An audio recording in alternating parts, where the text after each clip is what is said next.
Hola, acabamos de terminar el webinario correspondiente a la sesión 23 del curso de Iniciación a la Holosofía. Esta es la tercera sesión del módulo 6 que tiene que ver con el éter, la psicosofía y el libre albedrío. Y en esta sesión explícitamente es donde profundizamos en el libre albedrío, ese concepto. Pues en la sesión empezábamos, ya como ya es clásico, a través de la etimología y el origen histórico del concepto de libre albedrío. Veíamos que tiene que ver con ser capaz de tomar decisiones a partir de un deseo, pero esas decisiones tienen que ser sin restricción, pero también tienen que ser justas. Y ahí es de donde viene el problema. ¿Cuáles son las restricciones que yo puedo tener para tomar una decisión y cómo saber si mi decisión es justa, si es posible que no tenga el conocimiento completo de la realidad? Bueno, pues este ha sido el debate desde la Grecia clásica, con Sócrates, Platón, Aristóteles y todos los demás, en Roma con los estoicos y epicúreos, en Persia clásica, el zoroastrismo también, el hinduismo, el budismo y la China clásica, el confucianismo y el taoísmo. Todo al final es un debate entre el determinismo y el indeterminismo, si la libertad puede ser externa o solo interna, solo cómo aprecio yo aquello que me ocurre, si puedo llegar al conocimiento suficiente para ser virtuoso o la ignorancia es inabordable, y qué responsabilidad moral tenemos si no podemos tener todo el conocimiento y no podemos ser libres en nuestras decisiones. Y esa es la clave fundamental, porque si no hay una responsabilidad moral, ¿cómo articulamos una sociedad? ¿Cómo le decimos a la gente qué es conveniente hacer y qué es lo que no se debe hacer? Bien, pues sobre esa base de conceptos, el resto de la filosofía y la teología, sobre todo en Occidente, no ha sido más que darle vueltas a unos y a otros, dándole unos aspectos diferentes, pero en realidad la clave es la misma. Estamos predestinados desde el principio, Dios creó las cosas perfectas y nosotros estamos aquí como relojes que seguimos ese proceso o tenemos nuestra posibilidad de decidir. Y otra vez nos encontramos entonces con la responsabilidad moral sobre mis decisiones. Si Dios lo eligió todo, no tengo ninguna responsabilidad por lo que las cosas son como son. Y cuando llegamos al siglo XXI y aparece la inteligencia artificial, pues entonces entramos de nuevo a evaluar todos esos conceptos éticos y morales, porque si una inteligencia artificial va a tomar decisiones dentro de una sociedad, pues ¿cuál es su responsabilidad? ¿A quién hay que pedirle cuentas si ocurren catástrofes? Bien, pues al final de todo ese camino histórico, hicimos un análisis desde la física y desde la psicología de lo que es el libre albedrío. Y desde la ontología física, lo que podríamos decir es que el azar no existe. El azar es la explicación última que se buscó para salir del determinismo y de estar predestinado. Ese azar ya está introducido por los epicúreos o los atomistas y se rescata de nuevo con la teoría cuántica. Pero realmente es un concepto sin base ninguna. La teoría cuántica utiliza el azar, pero es un azar estadístico. Están determinadas las cosas que pueden ocurrir. Y lo único que está pasando es que estás trabajando con un modelo que no contempla ese éter que está por debajo, que es muy complejo y que por lo tanto solo puedes trabajar con él a partir de una estadística, que es cómo se utiliza o cómo se desarrolló esa teoría cuántica. Por tanto, volvemos a la idea que hemos estado barajando durante todas estas sesiones, que es que si vivimos en un sistema complejo, se rompe toda esa dicotomía entre el azar y el determinismo. Los sistemas complejos son deterministas, pero no son predecibles. Necesitas infinitos decimales, es decir, no se puede hacer de ninguna manera predecir exactamente a largo plazo.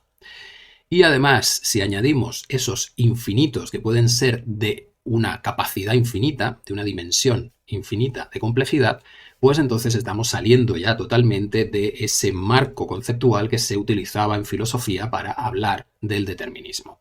Y por ahí ya se rompe toda esa posibilidad de que todo esté predestinado y no haya capacidad de modificarlo, porque de hecho los sistemas complejos permiten el efecto mariposa y también permiten que el propio sistema reaccione a sí mismo, con lo que es modificable. Y nosotros, siendo una parte del sistema que puede percibir cómo está el sistema, también podemos inducir cambios que por efecto mariposa el sistema, el todo, amplifica, pone la energía para que eso acabe convirtiéndose en un efecto muy grande. Por el lado psíquico, también veíamos que por los estudios que se han hecho, nuestra mente necesita esa sensación de libertad. Cuando hay castigos aleatorios o no se permite tener una libertad de exploración, de enriquecimiento de la experiencia a los animales, se dejan morir. De hecho, hasta se vuelven estériles. Nos han contado también que nosotros no necesitamos una libertad real, sino que nuestra mente sea capaz de decir, bueno, contemplar que sí, que existen varias opciones, aunque no las tengas que tomar en último término. Eso es hasta cierto punto cierto, porque llega un momento en el que tu realidad se va a repetir una y otra vez. Estarás atrayendo el mismo tipo de situaciones y llegas a descubrir el autoengaño. Llegas a darte cuenta de que no, que hay un patrón que se está imponiendo y que no tenías esa libertad. Y a partir de ahí tienes que empezar a tomar conciencia de qué hay en ti que atrae ese patrón para resolverlo, sanarlo completamente y que desaparezca, de tal manera que en tu vida se empiezan a dar otro tipo de situaciones.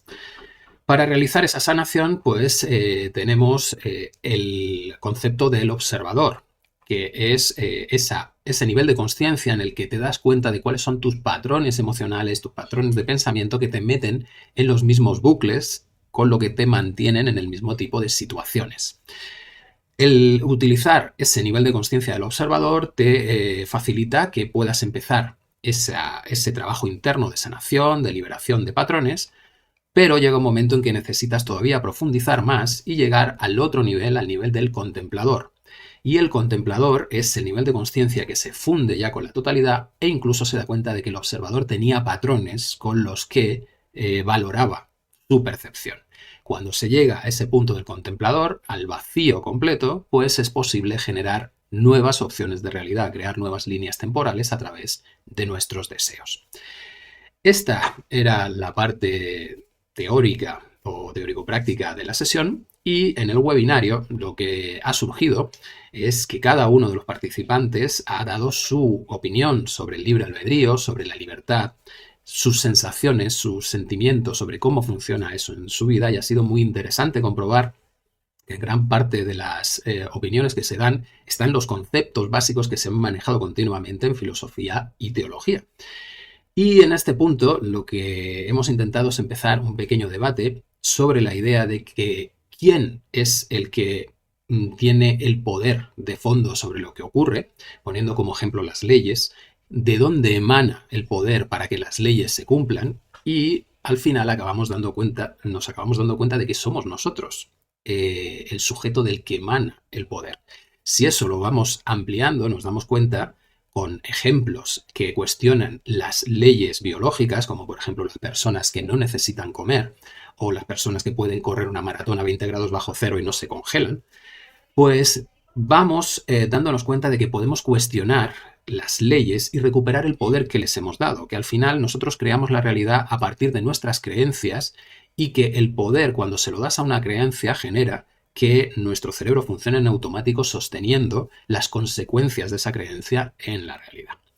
Bueno, pues después de todas estas consideraciones y el debate que se ha organizado, pues se finalizó ya el webinario.